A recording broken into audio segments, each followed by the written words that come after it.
Hey kids, this is Ivan. How you doing? Well, I'm pretty excited. I got this in the mail yesterday. Gonna do a little unboxing video some other time. This is the third edition.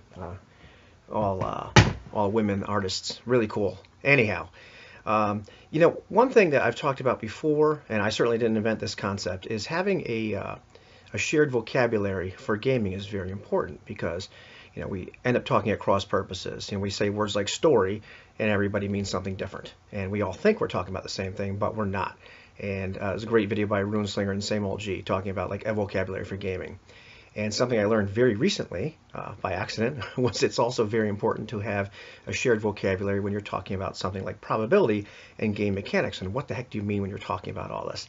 And I found that I was talking at cross purposes with some of my friends, and we're all intelligent people, and we all know what the probabilities are. We all know the dice aren't magical, but we're approaching the moments differently. So I don't want to talk really about probabilities too much in this. I really want to talk about the psychological impact about how you use something like the inspiration or advantage mechanic in 5th edition D&D, or things like fate points or fudge points, or that mechanic they use in 7th edition called Cthulhu, or style points and ubiquity, all that kind of junk. But just for some housekeeping, and so we're talking about the same thing. Hopefully that's part of the idea. Is I'm going to talk a little bit more about the advantage mechanic in 5th edition, and I'm using 11 or greater as a target number on the D20 die because it's easy math. Because that's obviously you roll 11 or greater, that's 50% chance of that. The other thing I wanted, just kind of as far as housekeeping is concerned, is there's a contention in terms of whether or not you're allowed to roll use the inspiration or advantage mechanic in a way other than just rolling 2 dice. And some people seem to think that you can roll 1 die and see if you succeed or fail, and then roll another one again. I don't care whether that's rules as written or not for the sake of example of this video. It's just more about like how does this impact the game if you do it one way versus the other way. So it's not going to be rules as written all the time in this video, in case that makes you mad. What I found that my friends and I were disagreeing about was what I'm going to call here, for the sake of making up a word for something, the measurement event. And what I mean by that is this. Clearly, you roll 1 d20, it's going to come up 11 or greater 50% of the time.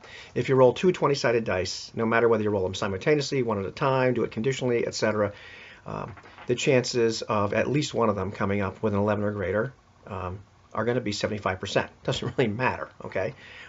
What happened, though, I think, and where we thought each of us thought the other one was crazy, is we were using different measurement events. And what I mean by that is this. I think one group of people, which I was not a part of, were assigning the idea that in-game, a character's attempt at this, whatever it was, this task, this skill roll, this, whatever it is, no matter how many dice it took to roll, to consider this being part of their attempt, whether they all rolled simultaneously or one after the other conditionally, this was all their attempt at doing something. And so when they're talking about the probability of success or failure, they're calling that the measurement event, the character's in-game attempt. And what I was talking about, which I think was confusing the way I said it, was the idea that once you invoke the mechanic of inspiration or advantage or whatever you want to call it, whether you're doing it by the rules or not, that's what I'm calling the measurement event. So in the first example I was giving, you're doing it rules as written. You're gonna declare and commit to rolling 2 dice, regardless of whether or not one of them, if say you roll them, sequentially, doesn't make a difference. But we're going to say that the green die is the first die. Regardless of whether or not this die comes up success, I am committed to rolling this second die and spending my point of inspiration. That's my, one measurement event.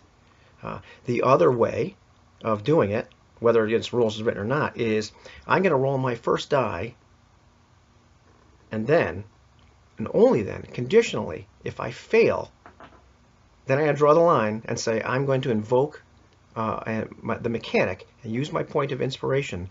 And so I'm calling at this point the measurement event is the roll of the second die. I'm invoking the mechanic. At that point, the first roll is in the past, and my chance of success from this point on are 50%. That's an out-of-game player looking at the game table, all of us rolling over the die, seeing whether you succeed or fail moment. Different event. That's all. We're both rolling two dice in terms of what the character sees in game. They don't see the percentage, but it's 75% all the time. So I think that's where we're talking at cross purposes. This has a dramatic psychological impact, and that's what I really wanted to get at. And it's funny as I'm talking to my friends and other people are chiming in. I realized that not only do the mechanics inform the psychological impact of the game, but also your particular gaming style, whether you're to use the words like more simulationist or narrativist or gamist. Also informs how you look at these mechanics. And I'm talking to Complex Games apologist today. I actually had a discussion with him, with Angel Drudenfuss, and it's funny. It's kind of the snake that swallows its own tail after a while. So let me give you another example of this, and then kind of go a little bit more into the psychology. Real world example. I'm playing, years ago in the Lamentations of the Flame Princess game. I get stuck outside. My character is going to freeze to death, and so the game master kind of says, "Okay, here's the deal. You've got 2 hours to roll 3 successes on a survival check," and I had a 1 in 6 chance, so you got to roll a 1 in order to count it as a success. You're going to be able to roll every 10 minutes, in-game time, in the game world. So that means I'm going to have 12 rolls. So in the 12 rolls of a single D6, what I need to come up with is 3 1s. And if I do that, then I will find the cave entrance in the side of this, mountain, get inside, and be able to get warm before my character freezes to death. Now, at the beginning of all this, psychologically, we're all looking at this, and we didn't actually take out the, write down the formula, figure out what my percent chances of success at that point. But it's 32, like 32.26, I think, something like that. Whatever it is, around 32% chance of success. Okay, about 1 in 3, not so bad. Okay, not great. What happened in the game was the very first thing I rolled was a 1. Great. Okay, that's nifty. Then I rolled 5s and 6s, for the next 9 rolls. On my before my 10th roll, I had just had 2 dice left to roll.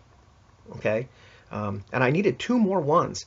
My chance of rolling 2 1s at that point was I think something like 2.78%.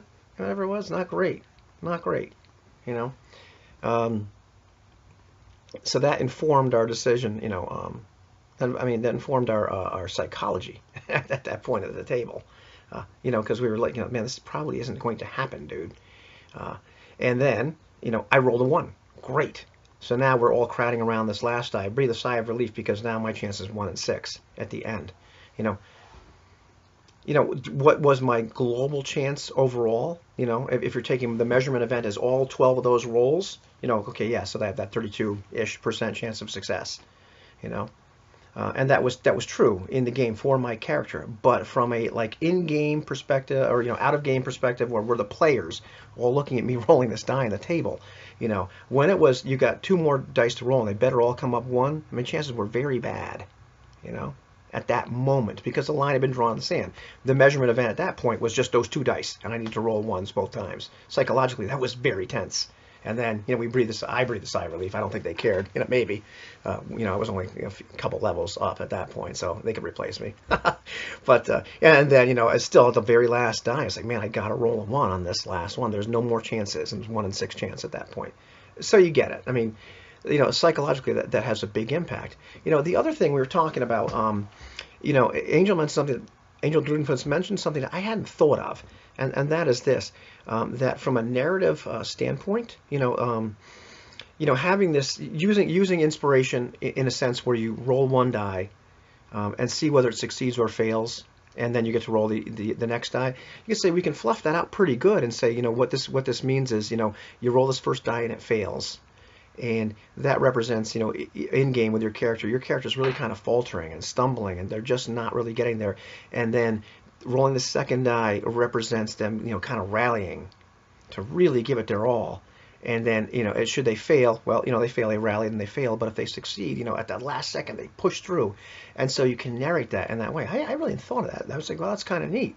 And then, she's further on says we were discussing back and forth about the, ways of looking at this. And I'll get to the other way of looking at this in a second. Is the idea that from as the NPCs talk to your character, if you decide to use the inspiration, advantage mechanic in a committed way, where you just commit both your dice and say, what, regardless of the rolls, I'm gonna, of the first die, the green die, whether it's first or not, I'm committing to rolling both of these dice. The NPCs, the other players would see your character as being very very committed and very disciplined and very focused.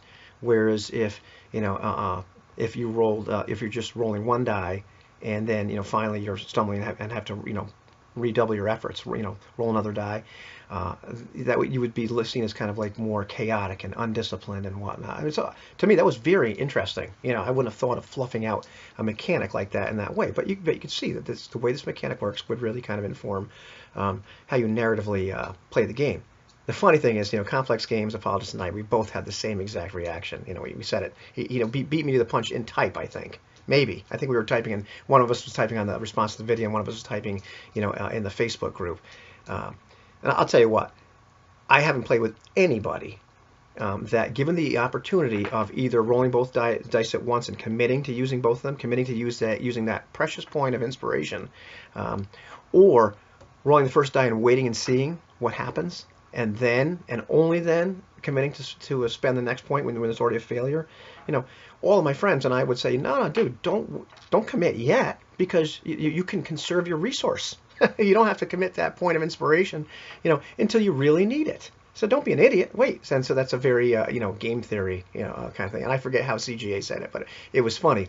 And, Drudenfoot's, comment and Pacto, one of us, well, that's just different. I don't really think that way. I think what would be more narratively interesting, for the story and, how the characters are perceived and whatnot. So, I was laughing. Then some more stuff, went on as the three of us were talking, and various other people were chiming in. And I kind of said tongue in cheek, this is what happens when you get a narrativist and a simulationist and a gamist all talking about the same thing.